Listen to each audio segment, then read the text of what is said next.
जी ma'am. इस वर्ग का ये देखो नीले कलर का एक समकोण त्रिभुज है और इस त्रिभुज के कर्ण पर जो हमने ये वर्ग बनाया है, इस वर्ग को बनाने के बाद ही हमने इसके क्या किए हैं मैम, भागों में बांटा है। जी मैम। 5-5 के खानों में। ऐसे ही सेम नीचे किया हुआ है आधार पर। यहाँ पर भी देखो कितने वर्गों में बांटा गया है, 3 वर्गों में। ऐसे ही यहाँ पर 4 वर्गों में बांटा गया। जब हमने इनको सबको बांट लिया तो हमने क्या पाया कि यहाँ पर जो लंब वाले वर्ग बने थे, इन वर्गों की संख्या कितनी थी 16। और जो आधार पर वर्ग बने थे इनकी संख्या 9।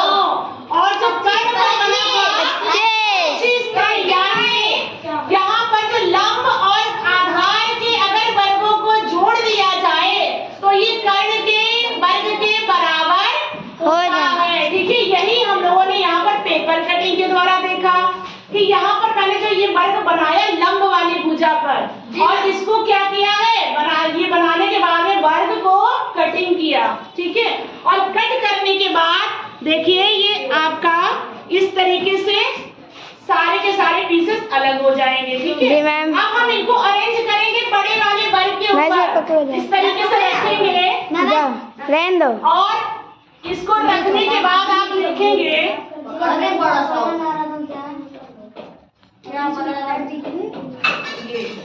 ठीक है, और यहीं पर आप ये वाला वर्ग उठा करके रख देंगे तो आप क्या पाते हैं कि ये पूरा बड़ा वाला जो वर्ग है वो पूरा का पूरा ढक जाता है।